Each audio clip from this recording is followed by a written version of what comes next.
Em primeiro lugar, boa tarde a todos. Eu quero agradecer o convite formulado, o honroso convite formulado pelos professores, pelo professor Flávio, com quem falei, e queria dizer a você, Flávio, que é muito melhor Bob pai e Bob filho do que Batman e Robin, nós todos sabemos por quê, né?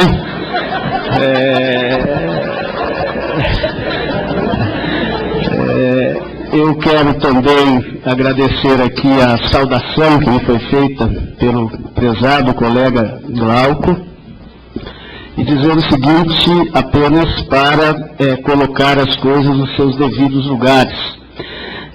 Eu indago de vocês se algum apresentador, ao tecer considerações sobre o expositor, disse que o expositor é uma pessoa de menor expressão, que não tem nenhuma representatividade no âmbito processual, e que vem aqui porque pediu uma chance à organização para expor o seu pensamento. Evidentemente que essas apresentações, todas elas, fazem parte de de algo pré-estabelecido, né, de uma combinação previamente estabelecida, a fim de enaltecer o expositor e, consequentemente, enaltecer a organização do curso, né? Então, levem isso em consideração, e também a amizade que tenho por ele, por todos os organizadores, nas considerações que ele fez a meu respeito. Eu quero também fazer uma saudação muito especial a uma pessoa que aprendi a admirar, presente aqui, digno, ilustre ministro aposentado do Superior Tribunal de Justiça e representante desse Estado no cenário jurídico processual brasileiro. Talvez não seja necessário declinar seu nome. Eu agradeço a presença de Vossa Excelência e digo que tenho, por Vossa Excelência, uma admiração muito grande. Gostaria de tratar esse tema com a mesma convicção do professor Fred Didier.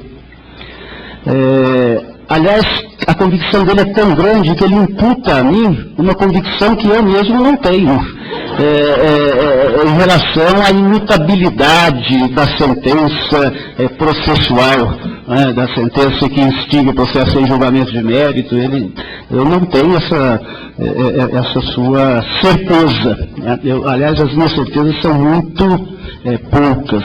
E nesse tema, flexibilização da coisa julgada, ele está para mim como o aborto e a pena de morte.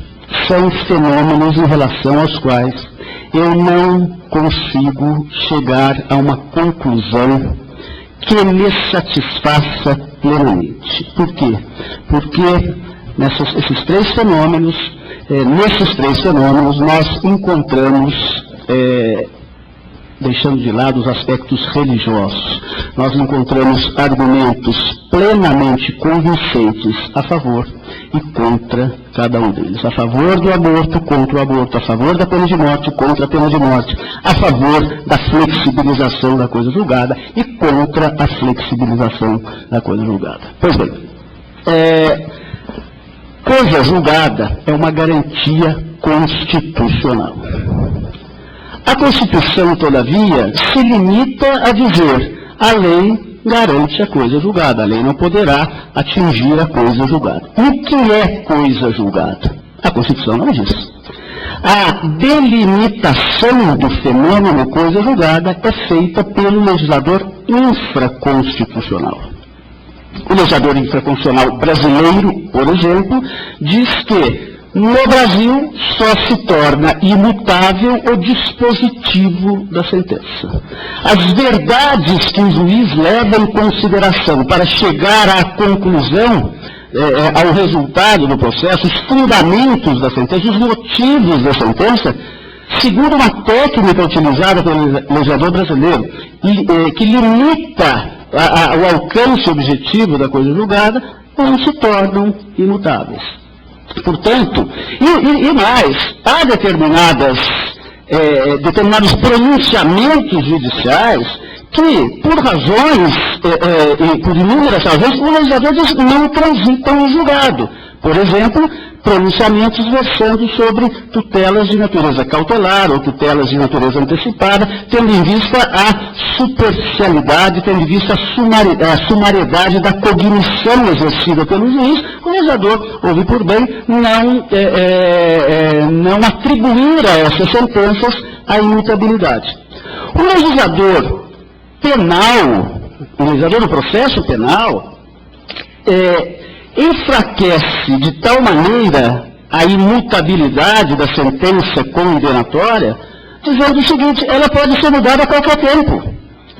Basta que viole lei, basta que haja uma má apreciação da prova, basta que haja novas provas, o legislador pode, o juiz pode reconsiderar uma sentença penal transitada em julgado. Então vejam vocês que o legislador infraconstitucional estabelece não apenas a delimitação do que venha a ser coisa julgada, o que é abrangido pela imutabilidade da decisão judicial, como também estabelece em maior ou menor dimensão a possibilidade de alteração de uma sentença transitada em julgado. E se nós formos levar às últimas consequências o que diz o legislador, a lei não poderá atingir ato de prefeito, coisa julgada e direito adquirido, na medida em que o legislador estabelece a sentença transita em julgado nessas condições, artigo 471, 472 do Código de Processo Civil, a partir do momento que o artigo 485 permite a desconstituição daquela sentença, o artigo 485 está atingindo a coisa julgada. Ou seja, o artigo 485 estaria violando o dispositivo constitucional que impede qualquer decisão contrária àquilo que transitou em julgado. Ou seja, o legislador infraconstitucional não só delimita o que é a coisa julgada, não só estabelece o conceito de coisa julgada, como permite, em determinados dispositivos, e no Código de Processo Penal essa possibilidade é muito mais ampla, que a coisa julgada seja desconstituída. O legislador constitucional diz que não pode mexer em coisa julgada, o legislador infraconstitucional diz que pode mexer em coisa julgada. Então nós temos que interpretar esse sistema todo, não podemos levar nada às últimas consequências. E eu concordo com a professora Tereza Alvim com relação ao valor envolvido. Quando pensamos em coisa julgada, seja para proteger o dispositivo da sentença, seja para estender essa imutabilidade aos fundamentos da sentença, que alguns sustentam, nós estamos protegendo o valor segurança. Nós estamos tentando conferir àquele que obteve a tutela jurisdicional a garantia de que aquela decisão, aquele comando judicial não será mais modificado, salvo nas situações excepcionais que o próprio legislador infraconstitucional possibilita, permite seja feita essa alteração. E essa segurança, evidentemente, não está limitada ao destinatário, ao beneficiário da sentença transitada em julgado. Não, essa proteção, essa segurança é uma segurança inerente ao próprio sistema, ou seja, todos aqueles que necessitam da tutela jurisdicional sabem que, se a obtiverem um dia, essa tutela jurisdicional tende a se tornar imutável, tende a se tornar, como diria um saudoso ministro brasileiro, imexível. Então, a imexibilidade da decisão judicial que alguns chamam de imutabilidade. Pois bem, resta saber se nós devemos ou não, se o juiz pode ou não, estender essa possibilidade que o legislador infraconstitucional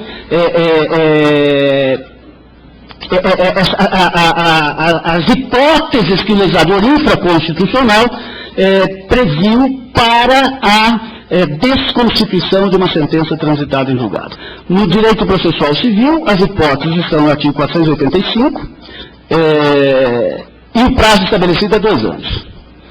No Código de Processo Penal, eu anotei aqui, mas se for olhar, eu não vou conseguir terminar o meu raciocínio, as hipóteses estão lá tipificadas, como eu já disse quais são, e não há prazo para essa modificação. Pois bem, então, essas são as hipóteses legais que possibilitam a desconstituição da sentença transitada em julgado. Fora dessas hipóteses, o legislador infraconstitucional não estabeleceu. Então, fora dessas hipóteses, pelo sistema, a sentença é absolutamente imutável, porque esse é o valor que o Instituto da Coisa Julgada protege, a segurança jurídica. Não é? Muito bem. Qual é, no sistema processual brasileiro, um dos princípios mais importantes previstos em sede constitucional?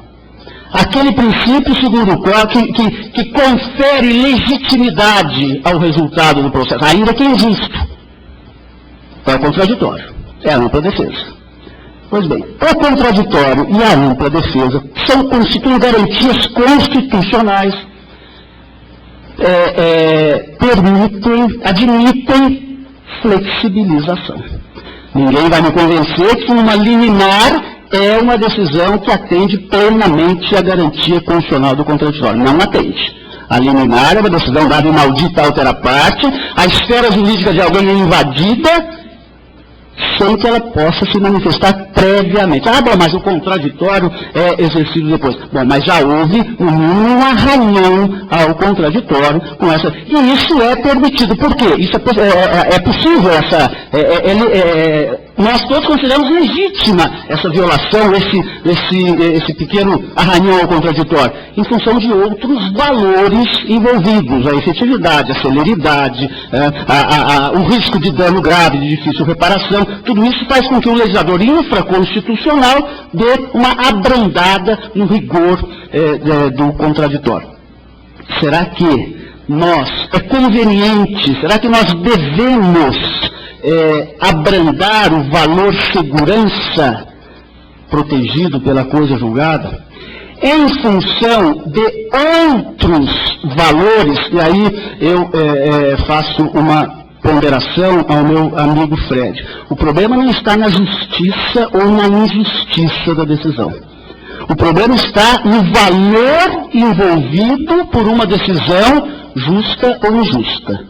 Quer dizer, o que importa é, ainda que injusta a decisão, aquele valor protegido por ela é superior ou inferior ao valor segurança que a coisa julgada protege. Esse que me parece o grande problema, esse que me parece o grande dilema da flexibilização ou não. Se abrirmos mão da segurança para proteger determinados valores, talvez tão ou mais importantes do que a segurança, essa abertura, essa flexibilização do valor segurança, da coisa julgada e, consequentemente, do valor segurança, não tem parâmetros previamente estabelecidos, limites objetivamente delimitados. Né? Esse é o grande perigo.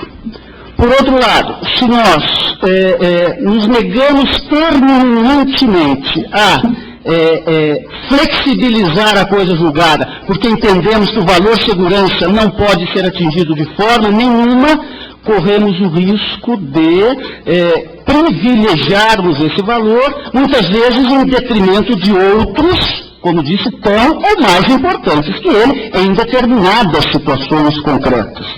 Eu imagino, eu já tive a oportunidade de enfrentar e fiquei extremamente incomodado em determinada situação em que discutia-se no processo uma sentença transitada, um acórdão transitado em julgado,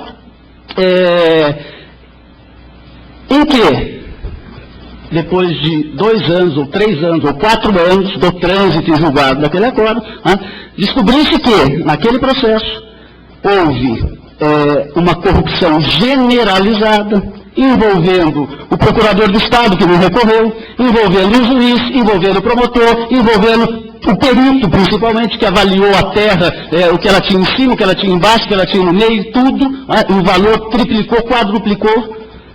Eu extremamente desconfortado diante de um acórdão transitado em julgado, com fatos posteriores revelando que aquele processo, na verdade, foi utilizado por todos os seus sujeitos para obter um fim absolutamente ilícito e ilegal. O que deve fazer o juiz nessa situação? O valor segurança prevalece? O valor segurança é absoluto? Eu tenho dúvidas em relação a isso. Não venho trazer aos senhores certezas, eu venho trazer situações para reflexão. E não vamos nos limitar ao aspecto territorial brasileiro e atual. Vamos imaginar situações em que um regime ditatorial,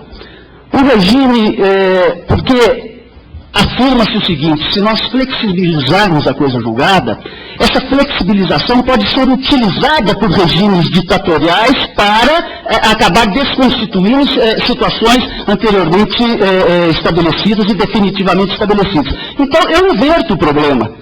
Regimes ditatoriais, regimes espúrios, cuja legislação é feita em benefício desse regime. Não vamos longe. O nazismo, a Alemanha nazista, as leis altamente discriminatórias em relação a determinados grupos sociais, em função dessas leis julgava-se e a decisão transita em julgado.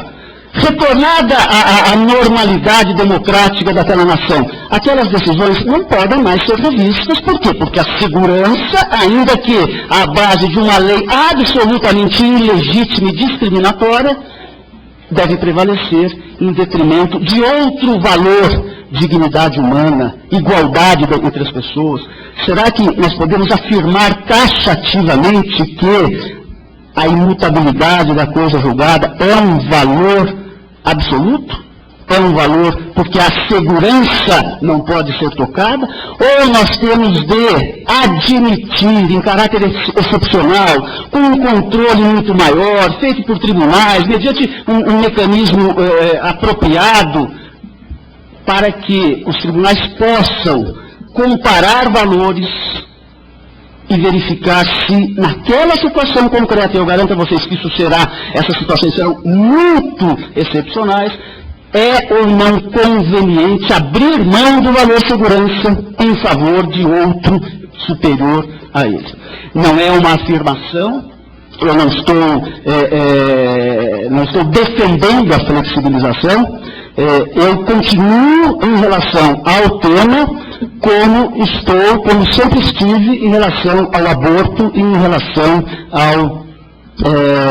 ao crime, à pena de morte. Tem sérias dúvidas e não poderia deixar de ser assim na medida em que, de um lado, defendendo essa flexibilização, eu tenho Cândido Rangel de Anamarco, que foi meu professor, meu orientador, meu guru intelectual, meu guru processual. De outro lado, negando terminantemente a coisa julgada, eu tenho Barbosa Moreira, que não foi meu professor, mas foi igualmente meu guru processual. Ou seja, diante dos dois processualistas que nortearam a minha formação, cada um com posições diametralmente opostas em relação ao tema, não existe exigir de mim uma definição ou uma conclusão peremptória a respeito disso. Eu trago as minhas dúvidas, as minhas incertezas em relação a isso. Não me parece conveniente, aqui com a devida vênia da professora Tereza, não me parece conveniente nós trabalharmos com conceitos processuais e, em função disso, alargarmos a flexibilização da coisa julgada, porque isso seria flexibilizá-la indiretamente. Eu tenho também dúvidas a respeito disso. Por exemplo, a falta de citação é um não processo, é uma não sentença. Eu tenho uma certa dificuldade em aceitar isso diante da possibilidade de indeferir uma petição inicial com conteúdo, com sentença de mérito. Como é que eu trabalharia com esse exemplo à luz dessa premissa estabelecida de que sem citação não tem processo? né? O 285A, o 295 lá da prescrição e decadência. Pois é, mas então talvez haja várias exceções. O litisconsórcio necessário. Não, eu sei, eu já estou acabando. Calma. O litisconsórcio. Não, quer dizer, não porque há uma. Vamos ampliar, e essa não é a proposta da Didi, vamos ampliar a ideia de prova. Como é da rescisória? Prova nova. Né? Vamos ampliar a prova nova. O professor Barbosa Moreira propõe isso. Bom, mas se eu estou ampliando um conceito, eu estou flexibilizando a coisa julgada indiretamente. Tá? Ou vamos admitir a flexibilização de forma clara, ou não vamos admitir, ou vamos eleger o valor segurança como o valor absoluto. Né? O problema do litisconsórcio necessário. Marido e mulher numa ação versando sobre direito real e imobiliário. A mulher não é citada. A demanda é julgada improcedente. Eu vou desconsiderar esse processo, porque não foi citado o litisconsórcio necessário, não tem processo, não tem sentença. Se o litisconsórcio necessário está fora do processo, mas foi beneficiado pela sentença, que mal há em nós mantermos essa sentença. Eu tenho sérias dúvidas a respeito dessa jogar com os conceitos para flexibilizar a coisa julgada. Né? É claro, mas aí nós estamos no aspecto conceitual, cada um tem as suas premissas. O que eu insisto, a questão que me parece mais importante aqui é a seguinte, para mim, pelo menos, esse tema continua em aberto. Eu tenho respeito e não consigo rebater com convicção nenhum dos argumentos sustentados por aqueles que defendem e atacam a flexibilização. Muito obrigado.